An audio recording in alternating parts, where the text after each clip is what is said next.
I noticed something as I was just thinking about them. Every woman I ever stayed with for a long period of time submitted to me in some shape, form, or fashion. And the more I think of it, every woman that stayed with me, like in a relationship for more than a 12-month period, and I'm even lopping in Kandy on this one for real. Because seriously, Kandy's the youngest woman that stayed with me for a 12-month period. Like, period. Like, and me breaking it down to a full 12 months consecutively, you know, no months off in between, like each month, from like, you know, from the first fuck of that month to each month following prior, we fucked each month. Each one of them 12 months, we fucked at least 2 or 3 times a month. Kandy's, I think right now Kandy's the only younger woman I've been with that stayed with me.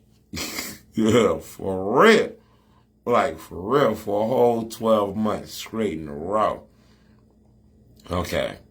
And in case y'all ain't familiar, Kandy came between Sunshine and Wildebeest.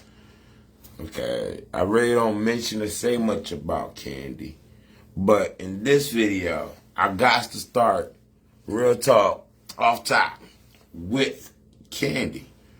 Being she was the youngest female that spent 12 months back to back to back putting up with my black ass. And I got to say it like that because Kandy caught me in my worst condition any woman could have been fucking me in. Okay, period. At the time I was with Kandy, I was in my worst emotional state ever. To this very day, she caught me at a time where my heart was so just told the fuck out the front. I was really fucked up. After the whole Sunshine ordeal, my heart was out of whack. And I was like, I was really fucked up emotionally. And she endured 12 months of me in a real fucked up emotional state. And I was also halfway fucking mental. I really felt like I lost my whole grip on reality, the world, and shit and everything because of the shit that went down right before she started laying down next to me. And real talk, for 12 months, that girl really stayed by my side. She took my mouth being reckless and wild. And no bullshit, she fired back too. There was times my shit was out of pocket, like way out of pocket. And, you know, she didn't just take verbal abuse. She stood up for herself. She spoke up for herself. She wasn't a doormat. She would buck up and tell me I need to check that shit. And real talk,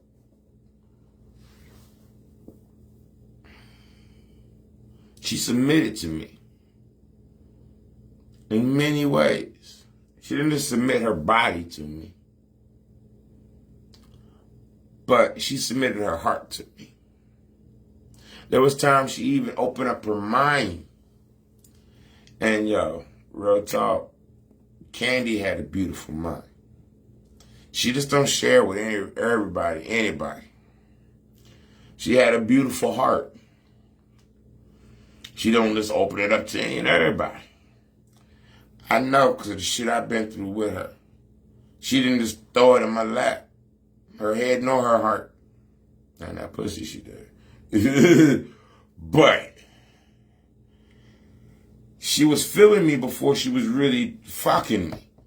She had peeped a nigga out before she threw the nigga something. Okay? when she finally decided to let me into her gates, she was already submitting to me because she had liked what the fuck she saw, what the fuck she heard. She liked how I carried it. And I ain't gonna lie, I was in a fucked up state, no bullshit.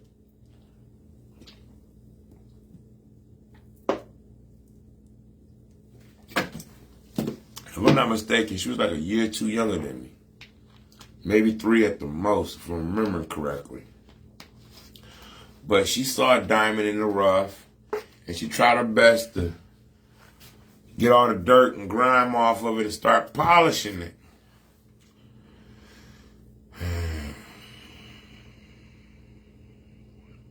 At that time, we became, after being lovers, after freaking off, shacking up, bullshitting around, we became good friends. She got a better understanding of herself. And by submitting herself to my flames, she was able to walk away from me a better woman than when she laid down with me. And I say that because the last time I got to see her and talk to her, the way things went, I can't say shit else. Like real talk, the way we said our farewells. I said farewell to a more mature, respectable young lady than what I originally laid down with. Don't ask me how the fuck I did it.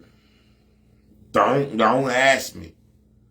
All I know is the last 3 days we talked and interacted with each other was far better and greater than the first 3 days we ever saw and spoke to each other. And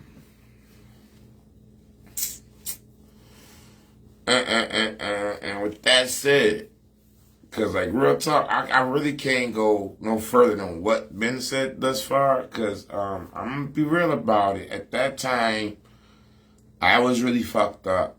But by the time she peeled off from me, I felt better. And that's all I can say. I was kind of glad she helped me get through my rough patch. I can't explain how the fuck she did it. All I know is that that woman sat next to me for 12 months. Whether it was a room I was renting, whether we was in a tent, whether we was in a hotel, whether we was doing what the fuck ever. All I know is that she traveled with me.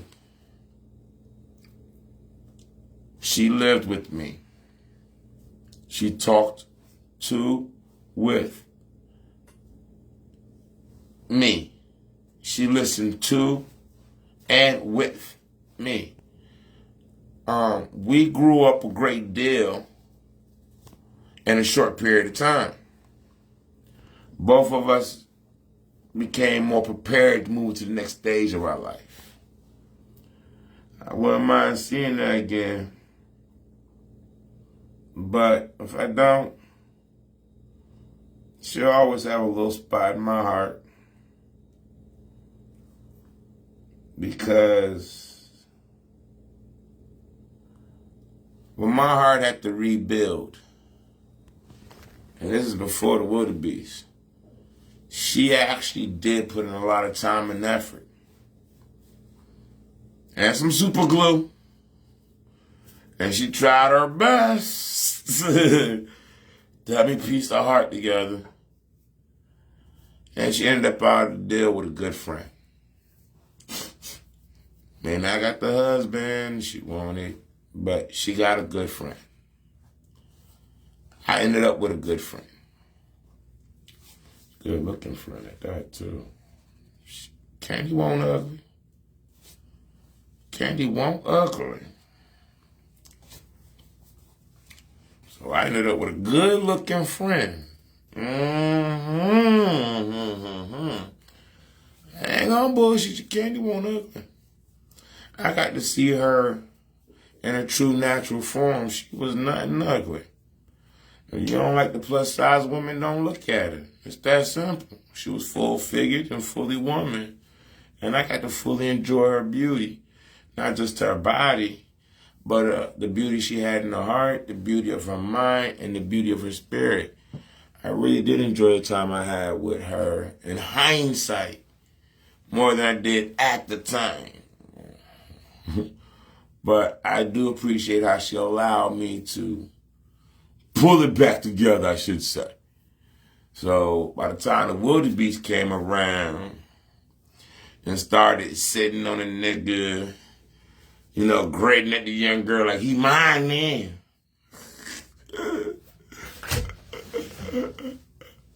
Shit. I shouldn't mean to say that. I remember. Shit. Oh, shit. Give me a second, y'all. Right now. I said that out and I opened the floodgate of flashbacks. Shit. Oh, Lord. Oh, Lord. Oh, Lord.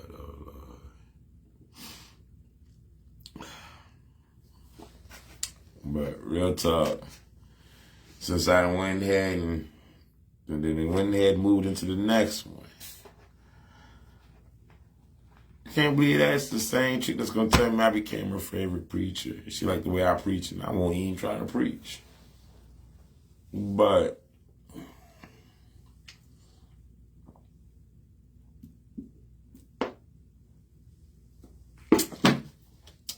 Kandy took the brunt of it. And she got me to tone it down.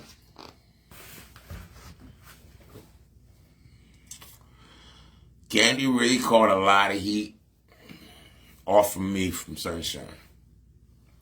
She helped me get past most of that heat. And I think I could say she really brought that fire down to where it's safe to cook on. And then Gail came with grocery bags and we started having cookouts.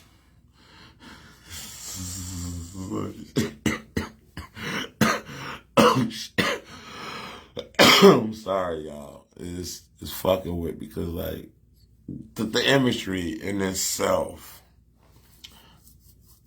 the imagery is what's really fucking with me because it's so clear and it's so close to accurate without going through the long rundown of details.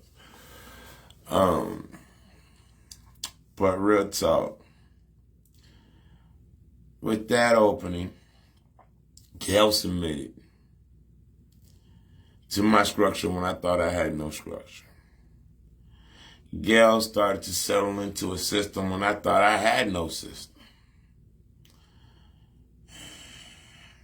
Gail started to fall under my order at a time I thought I was nothing but chaos. And Gail submitted herself and her time to me. And the way that she did so, it took me out of herb hound and brought me back to just being a man. When I wasn't yelling, I'm not the husband, okay? I'm not the husband. You know, I ain't had to do those little spazzing fits, you know. She had a good man to hang with. She had a good man entertaining her. And helping her through them last few years of dealing with teenagers. Keeping the stress to a minimum and the good times rolling. But she did submit herself to me.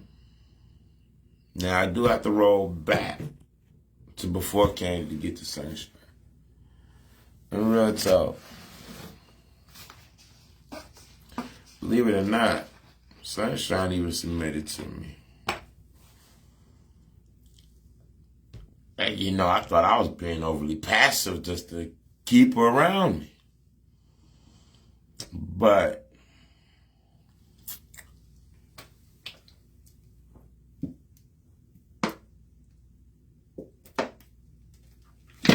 she saw a diamond in the rough. she went to work to try and get her a big old diamond out the rough. And she put in a lot of work.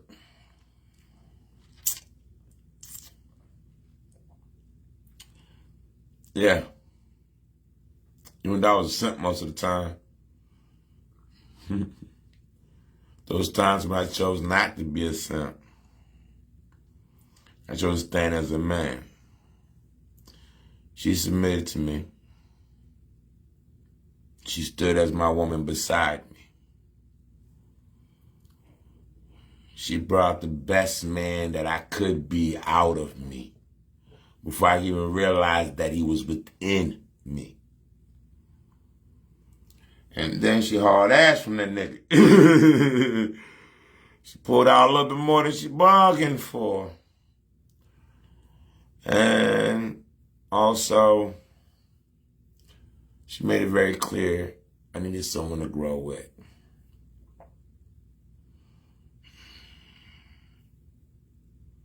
But before she even got to that point, she had submitted to me.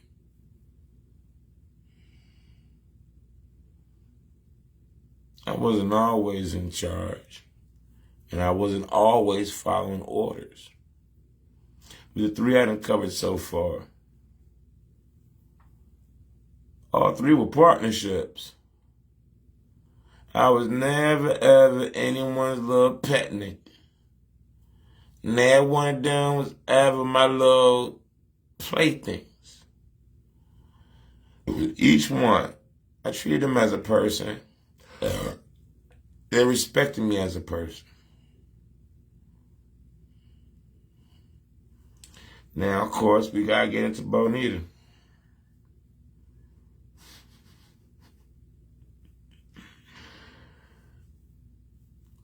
Yeah, she's stubborn as fuck. But most of the years we were together, she knew when to be submissive.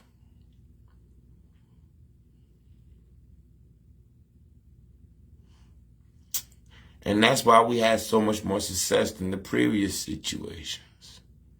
That's why we spent so much more time together. When I say it was good for us, she didn't argue with it. She didn't question it. When I asked her what do she think is best for us, she gave her intuition and her insight.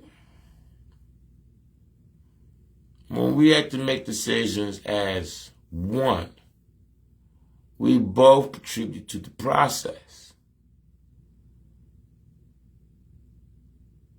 Sometimes we argue about it. Sometimes we silently treat each other to death. But at the end of the day, every bit of our success came from us having equal shares into the situation.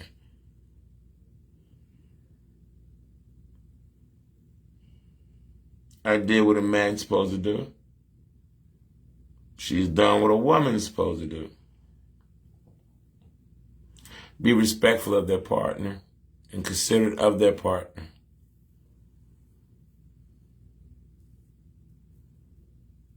I submitted to the guidelines of discipline. So did she. Well, like she really submitted to me. She submitted more so to the guidelines of discipline. And she could see where I was submitting to them as well. And we flowed smoothly in that shit. She wanted a man to stand in a leadership role. I asked her what the fuck she mean by that. You want to elaborate. And we had our conversations to get understanding of where each one of us stood. And we worked out something to where I stood as the man she wanted to lead her. And I kept whispering on my shoulder, which way we going next? The whole time I'm leading. You know, you sure we should go this way? Yeah. We walk together. And y'all crazy shit. Crazy ass Shirley. We still talking. They won't consider that relationship. She still submits to common sense when she approaches me.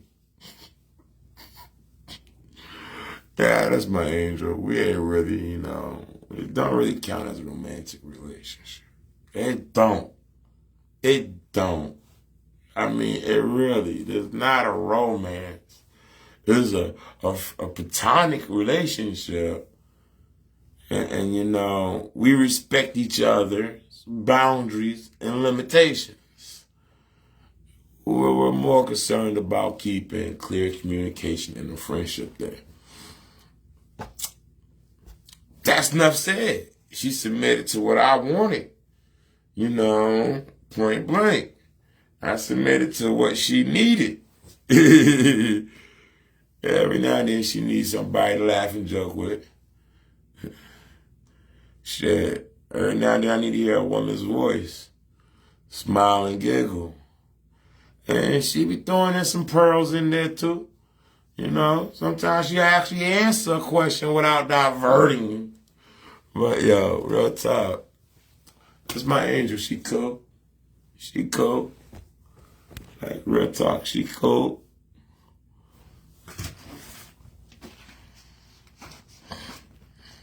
I only throw her in the mix because we fully merged each other's boundaries and limitations. That's why we comfortable as fuck in the friend zone. She's my angel.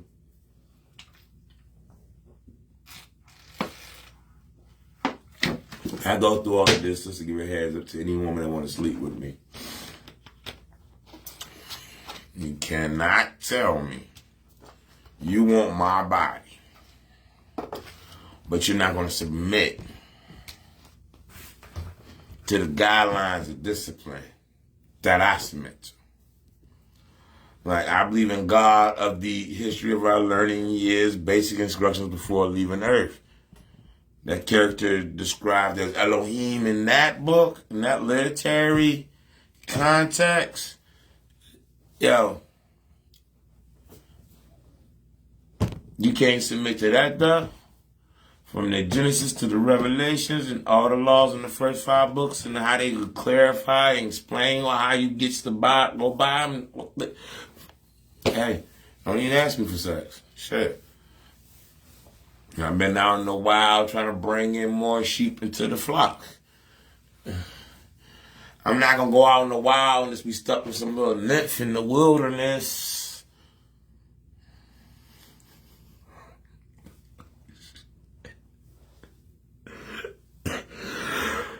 When I'm finished playing with the nymph, that little nymph, and it's time for me to go back and report to the kingdom.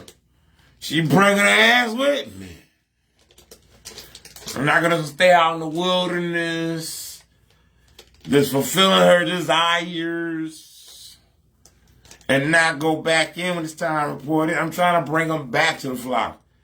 If I stay gone from the flock too long, they going to send somebody to find out what the fuck's keeping me. And I don't think you want to fight with the cavalry. So I'm just a scout.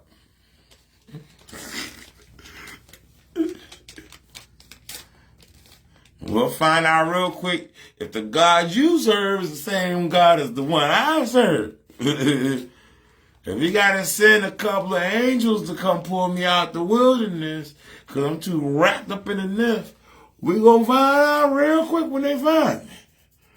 If you serve the same God they serve. Real fast. Come on now. They had sent no angels out after me in a long ass time. Shit. Them niggas gonna be mad as fuck when they come out. I just got used to not having to do this and now they got me coming. Boy, you better stay on that path. I was having a good time. Not having to hunt you down. Not having to bring you back on in. Shit, you wrestle with them angels, and they don't fuck up your head? Oh, once I get you back to the flock, I'm gonna check that hip hop for sure. I'm gonna let you know now. Shit. You can wrestle them and now throw your hip hop and keep me in the wilderness. Oh shit. Why they got you distracted? I'm gonna start hauling ass. You take out one, I'm going on the second one. By the time you get them done, you going to come get me. Shit. You don't want no call it no reinforcements. Shit, I made it very clear who I decided to serve. Shit, I only serve one master.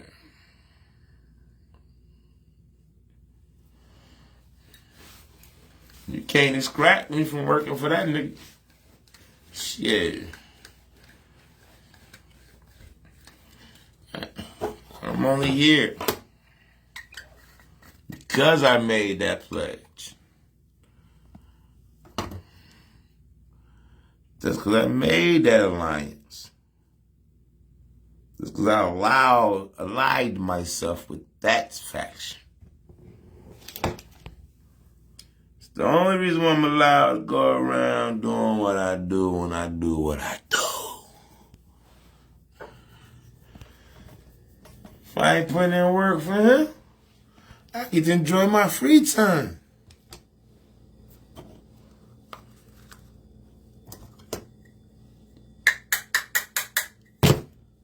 I get to enjoy my free time.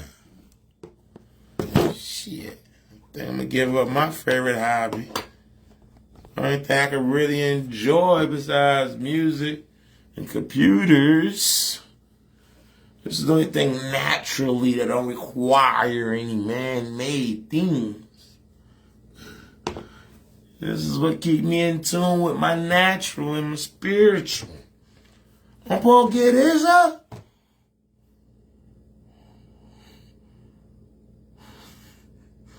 They be lost in the wilderness. Shit.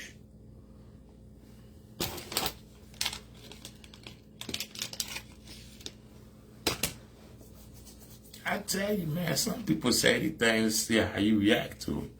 See if you take it, see if you go along with it, see if you tell them going off with that bullshit. You know, people will tell you any goddamn thing. But when you listen twice, then you only gotta say it once. I hear you want me.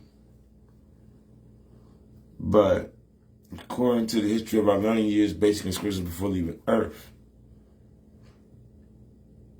Jesus got to be my head.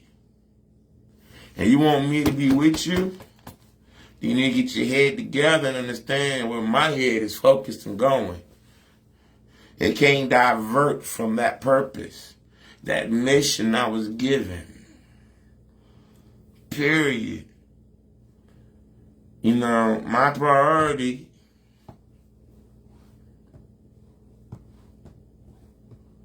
ain't gonna change. Whoever I lay next to may change. But what I'm going to do with me, myself, and I in this world is never going to change. I made my decision.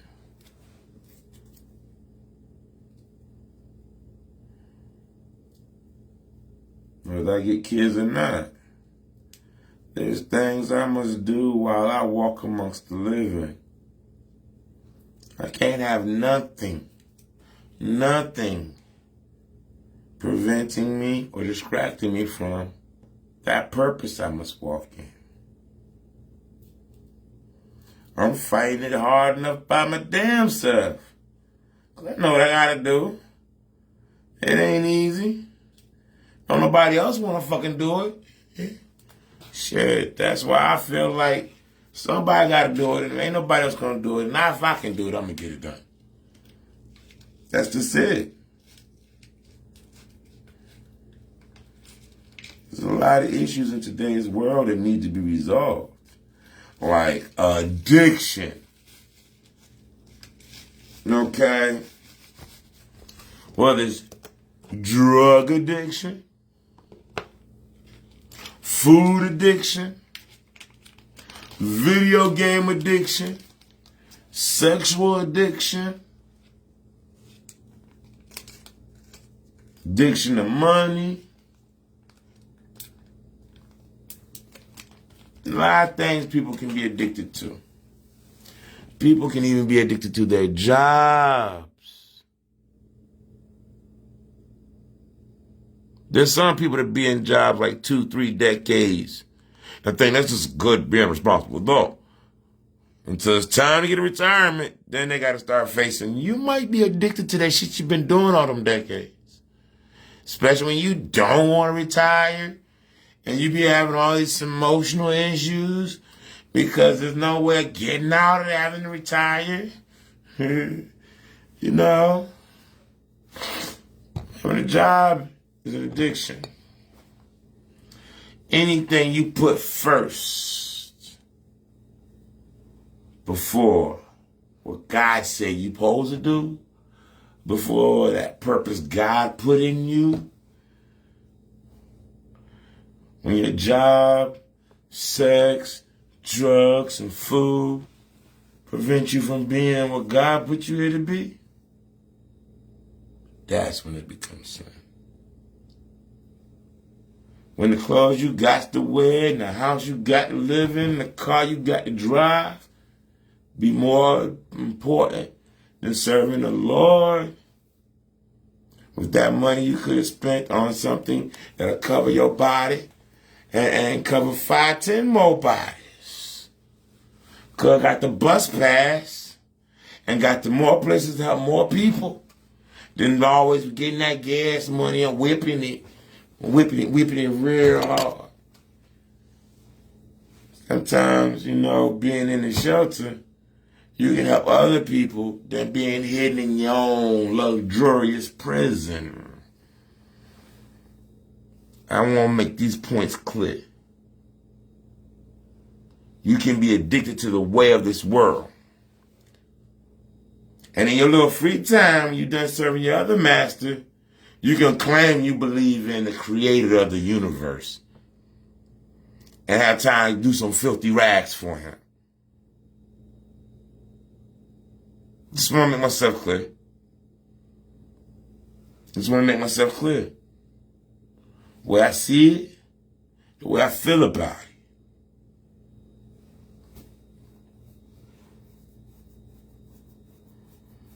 They honor him with their mouths. I honor him with my life. Peace.